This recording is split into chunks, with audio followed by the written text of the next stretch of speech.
1월 21일 수요일 매일 묵상을 시작하도록 하겠습니다. 오늘의 본문 말씀은 창세기 15장 1절에서 21절까지의 말씀입니다. 오늘 본문은 여호와께서 아브람과 언약을 맺으시는 장면을 담고 있습니다. 오늘 본문은 두 부분으로 나뉘어져 있는데요. 1절에서부터 6절까지 첫 번째 부분으로 언약의 내용으로서 후손에 대한 약속이 담겨져 있고 7절에서부터 21절까지는 두 번째 부분으로 땅에 대한 약속을 하면서 언약을 체결하는 장면이 담겨져 있어요.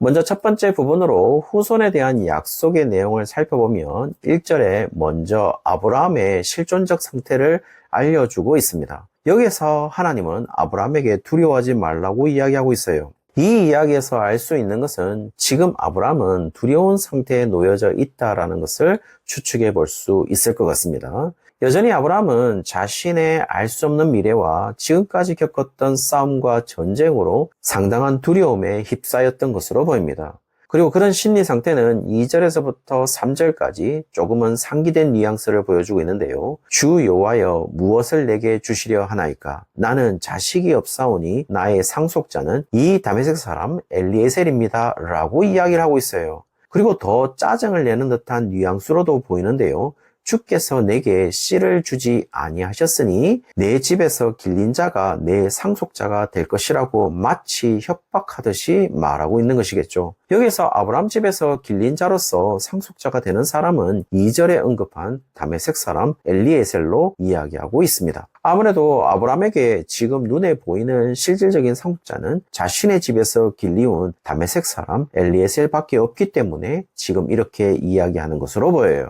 이에 대한 하나님의 대답은 상당히 단호하게 들려주고 있습니다. 그렇다고 해서 지금의 아브라함의 상태를 전혀 이해하지 못하는 것으로는 들리지 않습니다. 왜냐하면 하나님은 아브라함에게 내가 말했으니까 잔말 말고 믿어 라고 이야기하고 있지는 않거든요. 지금 하나님은 아브라함이 이해할 수 있도록 설득의 과정을 거치고 있습니다. 그러나 아주 단호하게 이야기하고는 있어요. 4절에 다메섹 엘리에셀은 아니라고 이야기하고 있습니다.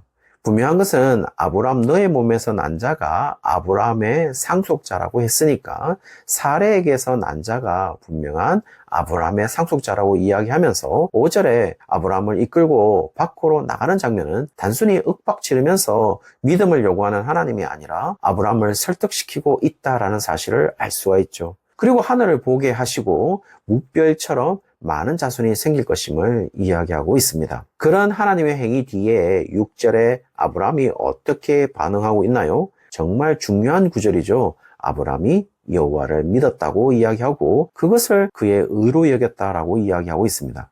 정말 놀라운 것은 이 의라는 것이 우리나라 말은 그냥 옳음이고 영어도 그냥 righteousness입니다. 그리고 히브리어도 제다카라는 단어로 정의, 의로움, 의라는 것으로 한글, 영어, 히브리어의 뜻은 거의 유사하고 동일하다라고 볼 수 있겠죠. 그러나 본문에서 말하는 옳음으로서 의는 믿음이라는 사실을 이야기해주고 있습니다. 더 쉽게 풀이한다면 여호와를 믿는 것이 옳은 것이다 라는 이야기를 하는 것이겠죠. 그리고 그런 믿음의 발생은 그냥 아브라함의 의지로서 발생하는 것이 아니라 하나님이 약속하시고 하나님이 이끌고 하늘을 보여주시고 다시 약속하실 때 발생하는 것으로 이야기하고 있음도 알 수가 있죠. 만약 하나님의 이끄심이 없었다면 아브라함의 믿음은 출발할 수 없었던 것으로 보입니다. 이 모습은 교회 지도자들에게도 상당히 해주는 이야기가 많을 것으로 보여요. 하나님도 그냥 잔말 말고 믿어 라고 이야기하지 않는데 현대 교회 지도자들은 지금 그런 경우들이 다소 있는 것 같습니다. 지금 아브라함을 대하시는 하나님의 행위는 지금 현대 교회에서 자행되는 믿음의 강요와는 너무나도 다르지 않나요? 그런 믿음을 강요하고 헌신까지 강요하고 있으니 이것은 어쩌면 폭력일 수도 있을 것 같아요. 하나님도 하시지 않는 폭력을 지금 교회가 자행하고 있는 것은 아닌지 우리가 성찰할 시간인 것 같습니다. 이어서 이어지는 약속의 내용은 7절부터로 땅에 대한 약속에 관한 것입니다. 그리고 땅을 약속함에 있어서 아브라함은 표징을 보여줄 것을 요구하는데요. 9절에 여호와께서 아브라함에게 3년 된 암소와 3년 된 암염소와 3년 된 숫양과 산비둘기와 집비둘기 새끼를 가져오라 하고 10절에 아브라함이 그 모든 것을 중간을 쪼개고 그 쪼갠 것을 마주 대하여 놓고 새는 쪼개지 않았다라고 이야기해 주고 있어요. 그리고 해가 진 뒤에 어둠이 있을 때에 17절에 보시면 타는 횃불이 쪼갠 고개 사이로 지나갔다라고 이야기하고 있습니다. 그리고 아브람도 지나가는 것으로 언약이 체결되는 고대의 방식을 그대로 행할 것을 기대했지만 어쩌면 일상적으로 행해지는 언약의 체결 방식에 대한 상식을 무너뜨리면서 아브람은 지나가지 않은 것으로 언약을 마무리하고 있음을 볼 수가 있죠. 따라서 이 언약 체결 방식을 지금까지 설명하는 것처럼 고대 근동의 관습을 그대로 묘사하고 있다고 말하고 싶겠지만 어떻게 보면 이 모습은 제일 처음 나타나는 언약 체결의 모습이기 때문에 고대 근동의 관습과 너무 연관시킬 이유는 없어 보입니다. 단지 여기에서 아브라함은 이 언약을 어떻게 받아들였을까에 대한 해답을 찾는 것이 더 중요할 것으로 보입니다. 아마 고대 언약 체결이 이해한 방식과 동일했을 것으로 보이는데 동일하다고 하는 것은 이 언약 체결 방식으로 통하여 언약을 깰 시에는 언약을 지키지 않을 시에는 짐승이 쪼개져서 죽음을 맞이하듯이 죽음으로써 언약을 깬 것에 대한 책임을 져야 하는 것으로 이해했을 가능성은 높아 보입니다. 따라서 아브라함은 지나가지 않고 17절에 타는 횃불만 쪼갠 고기 사이로 지나갔다라는 것은 우리가 잘 알고 있듯이 하나님의 의지로 이 약속을 지켜나갈 것을 이야기하는 장면으로 보입니다. 아브라함은 지나가지 않았기 때문에 아브라함에게는 아무런 책임이 없다라는 것을 말하지는 않습니다. 지금 아브라함은 언약의 당사자로서 자리매김을 하고 있고 하나님의 의지로 이 언약을 지켜나갈 것을 이야기하고 있을 뿐인 것이죠. 그것은 언약의 신실성은 인간의 의지로 지켜지는 것이 아니라 오로지 하나님의 의지로만 지켜질 것임을 이야기해 주고 있습니다.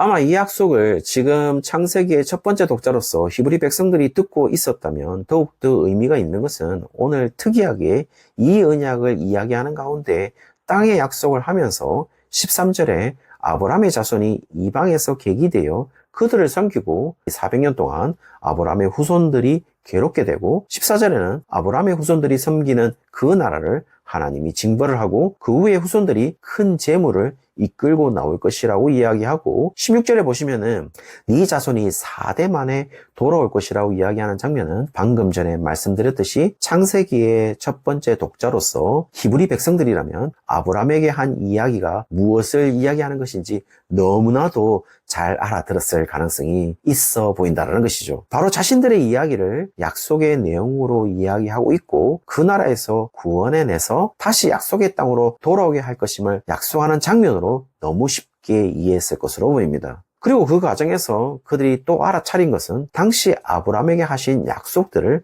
하나님이 다 성취하고 그 약속을 지키시는 신실함을 단번에 알아차렸을 것으로 보인다는 것이죠. 왜냐하면 지금 그들이 애굽을 탈출해서 약속의 땅으로 가고 있는 것은 하나님이 약속을 지키시고 있다라는 신실함의 표시이기 때문인 것이겠죠. 그리고 18절부터 땅의 약속 가운데 제일 중요하다고 할 수 있는 그 땅의 영역이 어느 정도일 것인가에 대한 것인데요. 애굽 강에서부터 큰 강 유브라데까지라고 이야기하고 있기 때문에 이미 여기에서 우리가 알고 있는 가나안 땅의 영역을 훨씬 벗어나고 있다는 점도 알 수가 있죠. 애굽강이 나일강을 지칭하는지는 확실치는 않지만 어쨌든 가나안 땅에 속해 있지 않는 애굽에 있는 강을 지칭하고 있고 유브라데 강은 유프라테스 강을 의미하고 있기 때문에 약속의 땅 가나안에서 훨씬 북동쪽을 말하고 있는 것만은 분명해 보인다는 겁니다. 그렇다면 이 땅을 차지한다는 것은 물론 문자적으로 이해할 수도 있겠지만 실제적으로 이렇게 정복한 역사는 성경의 역사 가운데 존재하고 있지 않습니다. 그렇다면 아브라함의 후손들에게 이렇게 당시 세계관에서 전 세계를 다 포함하는 영역으로 아브라함의 후손들에게 줄 것을 약속하는 장면은 결국 온 세상의 정복이 아브라함의 후손들이 소유할 것인데 그 방법은 문자적인 것이 아니라 예수 그리스도의 복음으로 온 세상이 정복될 것임을 이야기하는 것으로 보입니다. 만약 문자적으로 이해했다면 사실 한 평도 자신의 것이 없는 사람이 훨씬 많습니다. 따라서 하나님이 세우시고 지키시는 언약은 예수님이 성취하셨고 완성해 나가고 있는 것이겠죠. 그렇다면 우리의 할 일은요, 믿음으로 반응하는 것 뿐이겠죠. 왜냐하면 오늘 6절에 그것만이 옳은 행동이니까요. 믿음으로 반응한다는 것이 억지로 우리가 믿어야지 하는 의지적 행동이 아니라 하나님이 이루어가고 이끄심에 의지해서 선물로 주어지는 것이기 때문에 우리가 믿는다라는 역사가 일어나기보다는 우리가 믿어지는 역사가 우리의 삶에 일어나는 것이 아닐까요? 오늘 하나님의 은혜 가운데 선물로 주어지는 믿어지는 역사가 우리의 삶에 일어나기를 주의 이름으로 축원합니다.